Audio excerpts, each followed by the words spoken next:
Baik. Sudah 11 bulan saya nggak punya kerjaan tetap. Nafkah yang saya berikan ke istri sangat minim sekali. Keluarga istri meminta saya untuk pisah. Akhir-akhir ini istri juga sudah tidak tahan. Istri saya bekerja. Sebenarnya kami masih saling menyayangi. Istri saya masih cinta sama saya. Ustadz, gimana saya menyikapi masalah ini? Apa saya ikuti maunya istri dan keluarga? Saat ini istri saya lagi didekati pria lain yang lebih mapan dan kaya. Salahkah saya kalau memukul pria tersebut? Karena pria itu telah mengambil kesempatan dalam kesempitan rumah tangga kami. Ustadz minta amalan atau wirid untuk melapangkan rezeki.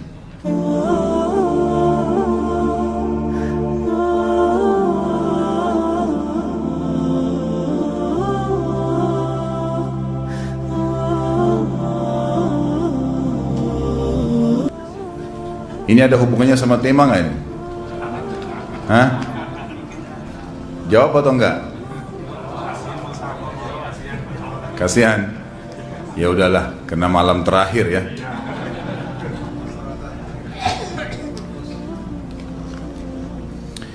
Yang pertama sekali, saya menyarankan Anda saran dari laki-laki ke laki-laki.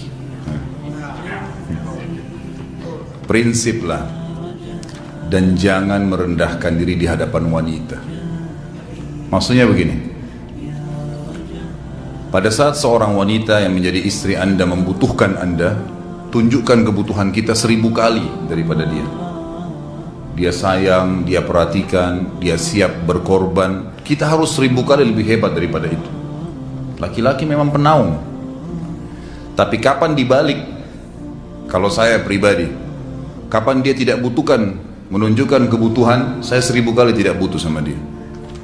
Untuk apa Anda merendahkan diri di depan seorang wanita yang kalau memang dia tidak bisa menjadi seorang istri? Karena kapan wanita sudah menyombongkan diri di hadapan laki-laki, tidak akan ada wibawa sama sekali. Ini poin dulu dalam pembukaan. Dan selalu saya sarankan siapapun ikhwah yang minta saran saya dalam masalah rumah tangga, yang paling pertama ini saya ucapkan, saya bukan menyuruh Anda menjadi keras, bukan. Tapi saya mengajak Anda untuk punya prinsip dalam hidup. Wibawa, pemimpin rumah tangga. Dibutuhkan, kita butuh. Tidak dibutuhkan, ya sudah. Masih banyak gantinya. Dia mau ganti laki-laki lain, silahkan. Ahlan wa sahlan, silahkan. Allah akan gantikan penggantinya yang lebih baik. Dan itu harus bisa kita punya prinsip. Memang begitu. Kalau ini kita terapkan dalam kehidupan kita, kita akan sangat mudah hidup. Terkadang subhanallah ada pengorbanan berat. Berpisah dengan meninggal, berpisah karena masalah dosa yang dilakukan oleh pasangan kita, jelas haram. Kalau ada seorang istri hanya karena masalah suaminya kekurangan ekonomi mau berhubungan sama laki-laki lain, wanita apa ini? Cinta itu pengorbanan, kasih sayang. Bukan hanya pada saat mampu kemudian disayang, pada saat tidak mampu kemudian ditinggal. Subhanallah. Hati-hati, hukum Allah subhanahu wa ta'ala berlaku. Akhwat yang jadi istri, ikhwah yang jadi suami, harus tahu pasangan kita itu punya Tuhan sebagaimana kita punya Tuhan yang sama. Dan Allah itu maha adil. Memang dalam kehidupan kita ada naik turunnya. Dan makna cinta adalah pengorbanan. Itu sebenarnya. Kalau hanya kita kantongnya lagi penuh kemudian disuka sama istri, pada saat lagi tipis, lagi masalah, kemudian dia mau berhubungan sama laki-laki lain, na'udzubillah min dzalik. Wanita apa ini? Kalau saya tidak naungin. Kalau saya nggak naungin. Kamu mau sama dia silahkan. Ahlan sahlan, silahkan jalan. Kalau saya, istri saya sangat tahu prinsip saya. Kalau kamu merasa ada laki-laki lain yang kamu anggap baik, atau kamu mau ingin memasukkan pendapat keluargamu dalam rumah tangga saya sehingga kedudukan saya sebagai suami tidak didengar lagi, silakan pilih keluarga kamu. Tidak ada masalah. Jadi jangan jadikan sebagai beban. Oh, nanti kalau pisah saya hidupnya bagaimana? Saya melarat. Ini kenapa ini? Saya mati kalau nggak sama dia, ya mati bener nanti. Gila kalau nggak nikah sama dia, gila kalau siapa ini? Ini kenapa ini? Keluar dari bingkai hidup itu. Seorang muslim itu hidupnya mulia. Dia dihormatin, dia menghormatin. Dia dihina, tinggalkan. Allah SWT tidak menyuruh kita menghinakan diri, tidak boleh. Kalau wanita ini misalnya, istri ini yang dikatakan tadi masih mencintai suaminya, dia hanya sekedar minta kerja, ya, garis bawahi kalimat ini ya. Dia hanya sekedar minta kerja untuk membantu nafkah rumah tangga, ahlan wa sahlan, jempol. Nggak masalah. Bagus itu. Sampai suaminya mapan. Itu baik. Tapi dalam kondisi masih status istri punya hubungan sama laki-laki lain, na'udzubillah min dzalik. Mana ghirah? Mana kecemburuan positif yang telah Allah pelihara dalam diri kita? Nggak boleh. Pada saat seorang sahabat pulang ke rumahnya mendapatkan istrinya selingkuh dengan laki-laki lain, tidak disebutkan apakah berhubungan biologis atau tidak, tapi yang jelas sahabat ini sampai kaget masuk ke rumahnya temukan ada laki-laki lain. Dia bingung mau lakukan apa. Dia pergi ke Nabi SAW lalu berkata, ya Rasulullah, saya pulang rumah istri saya lagi sama laki-laki lain. Maksudnya dia pandu saya harus buat apa nih? Apa yang terjadi? Subhanallah, Sa'ad radhiyallahu anhu sahabat Nabi mulia menghenuskan pedang mengatakan, ya Rasulullah, kalau terjadi pada rumah tangga saya akan penggal dua-duanya. Dua-duanya saya penggal nih.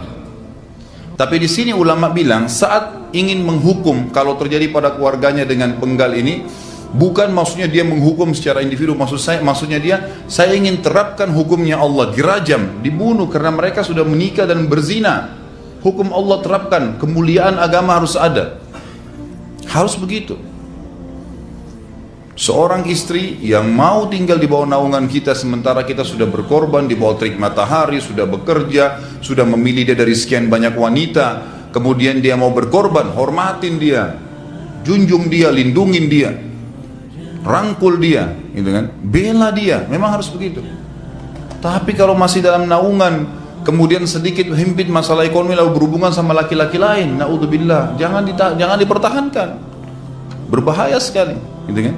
Jangan Anda menjadi laki-laki lemah, gitu. Saya kemarin ditelepon oleh dua orang sekaligus, subhanallah. Sahabat dekat telepon kepada saya, laki-laki. Ustaz, maaf mau ngomong sebentar. Baik, silahkan.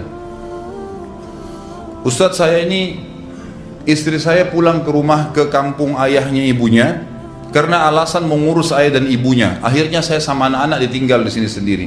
Setiap kali saya panggil pulang, dia bilang sudahlah saya nggak mau pulang. Kalau mau nikah lagi silahkan. Dia bahasakan begitu. Bagaimana sarannya Ustaz? Saya bilang nikah lagi. Dengan tegas saya bilang nikah lagi. Kalau tidak terbuka pintu fitnah. Perempuan itu kenapa harus pilih orang tuanya? Tidak boleh secara syar'i. Nggak boleh.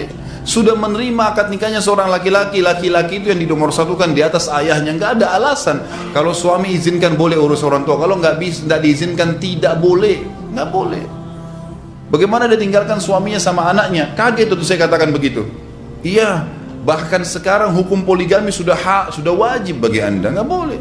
Wajib sekarang. Ini ragu mau melangkah seakan-akan poligami itu dosa, padahal dia ditinggal oleh istrinya. Bagaimana bisa ini? Ada laki-laki seperti ini nggak punya prinsip, harus melangkah. Dia sudah dapat jawaban saya dikasih ini, Ustaz teman saya juga mau bicara, masalahnya sama lagi.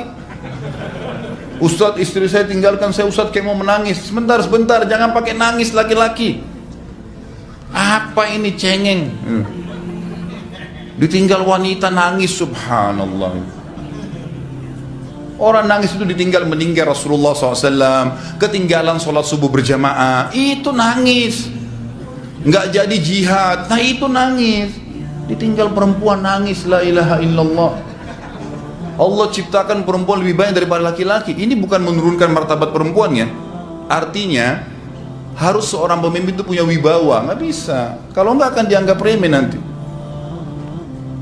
Istri itu dinaungin, dilindungin, dididik, diberikan haknya ia.